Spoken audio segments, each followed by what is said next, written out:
स्पष्ट दिखता संकट, युद्ध, 8 प्रमुख उद्योगों के आंकड़े और आर्थिक संकेतक। पश्चिम एशिया संकट से पैदा दबाव ने आर्थिक मुसीबतें उजागर की हैं। पश्चिम एशिया संकट की समाधान प्रक्रिया जैसे जैसे लंबी खिंच रही है, लगातार आ रहे नए नए आर्थिक आंकड़े भारतीय अर्थव्यवस्था की अहम कमजोरियों को सामने ला रहे हैं। इनमें से कई फरवरी के आखिर में ये संकट शुरू होने के पहले से मौजूद थीं और अब जब अर्थव्यवस्था दबाव का सामना कर रही है, तो ये स्पष्ट दिखने लगी हैं। 8 मुख्य उद्योगों के सूचकांक संबंधी ताज़ा आंकड़े दिखाते हैं कि ये सेक्टर कुल मिलाकर मई 2026 में महज 0.5% बढ़े, जो 21 महीनों में दूसरा सबसे निचला स्तर है। इसे युद्ध से जुड़े असर के मत्थे मर देना काफी आसान रहा होता, लेकिन आंकड़े ये भी दिखाते हैं कि पूरे वित्त वर्ष 2025 से 26 के दौरान सूचकांक लगभग उतनी ही मरियल 1.1% की दर से बढ़ा।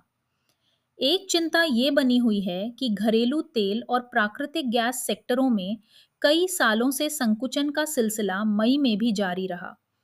इस समय यानी संघर्ष के तीसरे महीने तक तेल की कीमतें अप्रैल की चोटी की बनिस्बत कुछ नीचे आ गई थीं। नतीजतन घरेलू मांग पूरी करने के लिए तेल विपणन कंपनियों द्वारा तेल आयात एक बार फिर बढ़ने लगा। यहाँ एक रणनीतिक लक्ष्य से चूकने का सिलसिला जारी है। मांग पूरी करने के लिए आयातित तेल का इस्तेमाल किया जा सकता है, लेकिन फिर भी रणनीतिक रिजर्वों को भरने के लिए घरेलू उत्पादन बढ़ाया जाना चाहिए। ये रिजर्व तेल कमतर गुणवत्ता का होने पर भी किल्लत के समय जारी किया जा सकता है। यही बात प्राकृतिक गैस के लिए भी सच है। घरेलू उत्पादन में संकुचन और प्राकृतिक गैस के आयात को देखते हुए उर्वरक सेक्टर में संकुचन आना स्वाभाविक था। हालांकि अच्छी खबर ये है कि मई 2026 में 0.9% का ये संकुचन पूर्व के 2 महीनों के मुकाबले काफी कम था। बहरहाल, सुपर अल नीनो का उर्वरक की मांग पर क्या असर पड़ेगा, ये अब भी अनिश्चित है। तकरीबन एक साल में कोयला उत्पादन भी सबसे ज्यादा संकुचित हुआ। जब गर्मियों का तपना जारी है, बिजली उत्पादन को अस्थिर नवीकरणीय स्रोतों या खर्चीले आयातित कोयले पर लगातार ज्यादा निर्भर रहना पड़ेगा। उल्लेखनीय है कि केवल मुख्य सेक्टर ही आर्थिक संकट को उजागर नहीं कर रहे हैं। जीएसटी के ताजा राजस्व आंकड़े भी ये दिखा रहे हैं कि घरेलू आर्थिक गतिविधियां धीमी होती लग रही हैं। मई 2026 में घरेलू लेन-देन से राजस्व 2.6% संकुचित हुआ। सरकार की दलील है कि ऐसा इसलिए है कि पिछले साल मई में उसे एक बारगी छप्पर फाड़ ट्रांसफर प्राप्त हुआ।